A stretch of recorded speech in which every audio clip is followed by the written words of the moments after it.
Pembantaian Nanking merupakan salah satu peristiwa kelam di Tiongkok.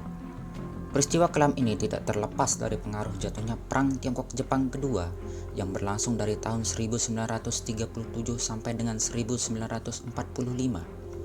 Pada saat itu, Jepang berhasil menguasai sebagian wilayah Tiongkok.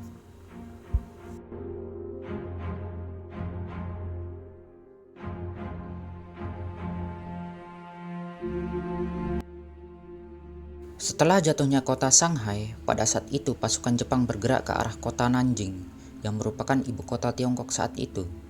Pemimpin Cina saat itu, Chiang Kai-shek, melihat bahwa prajuritnya kemungkinan besar akan kalah dalam pertempuran untuk mempertahankan Nanjing. Lalu kemudian, ia memutuskan untuk mengevakuasi sejumlah orang-orang penting dan meninggalkan tentara tidak terlatih serta warga sipil untuk mempertahankan Nanking.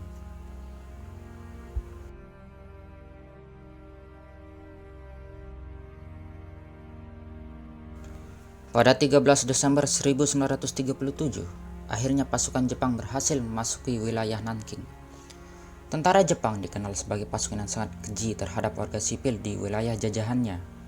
Contohnya yang terjadi di wilayah Nanking, yang sekarang ini dikenal dengan nama Nanjing. Pada periode invasi Jepang di Tiongkok yang dipimpin oleh Jenderal Matsui Iwane, sejumlah tindakan tidak manusiawi dilakukan oleh tentara Jepang terhadap penduduk Nanking. Para wanita-wanita dijadikan budak seks lalu dibunuhnya. Tentara Jepang juga tidak segan-segan mengeksekusi lansia dan balita. Bangunan-bangunan di sekitar kota pun luluh lantah akibat dari penjarahan dan pembakaran. Perlakuan tentara Jepang pada saat itu kurang mendapatkan perhatian dari dunia internasional, khususnya negara barat, yang lebih memfokuskan cara untuk menghentikan dominasi Hitler di Eropa.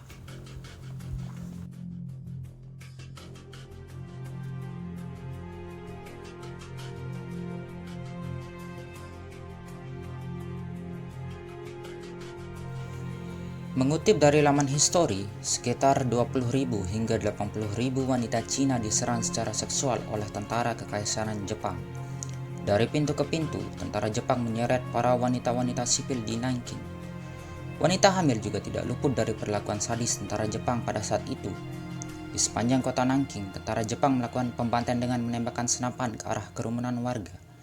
Para tentara Cina diburu dan dibunuh, bahkan sebagian ada yang melarikan diri dari kejaman pasukan Jepang tersebut. Tentara Jepang menikmati penderitaan yang terjadi pada saat itu. Sepertiga bangunan di kota Nanjing hancur dibakar. Kondisi kota Nanking saat itu benar-benar mengerikan. Sejumlah mayat dan darah ada di mana-mana.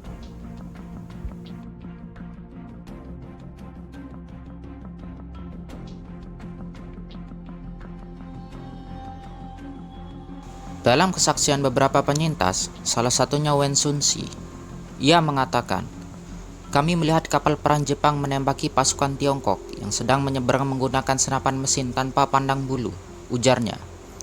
Wen sendiri ditangkap oleh tentara Jepang saat sedang berlindung di sebuah penginapan asing.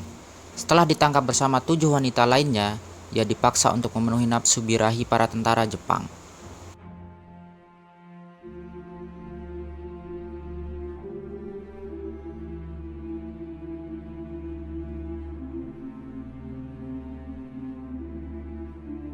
Dikarenakan kepadatan penduduk yang tinggi, para tentara Jepang mengadakan kompetisi berburu kepala.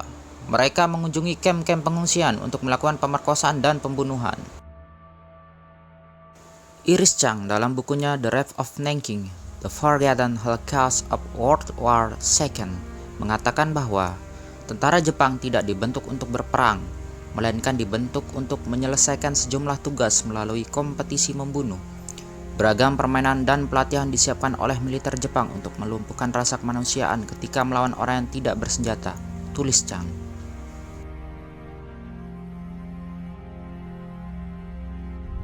Setelah melakukan tindakan keji tersebut, pada tahun 1940, kota Nanking dijadikan ibu kota pemerintahan boneka Cina oleh Jepang yang dipimpin oleh Wang Xingwei. Setelah berakhirnya Perang Dunia II, pemimpin militer Jepang pada saat melakukan invasi ke Cina diadili atas tuduhan kejahatan perang di pengadilan internasional. Jenderal Matsui Iwane dan Tani Hisao kemudian dinyatakan bersalah dan dieksekusi mati atas perbuatannya dengan cara dihukum gantung di penjara Sugamo pada 23 Desember 1948.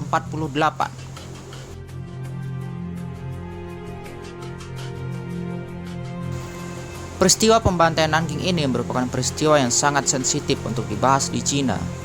Peristiwa tersebut membuat hubungan Cina dan Jepang kurang akrab. Bagi rakyat Cina, pembantaian Nanking dijadikan sebagai simbol penderitaan rakyat bersama. Diperkirakan selama invasi Jepang di Nanking tersebut memakan korban jiwa 100.000 hingga 300.000 jiwa.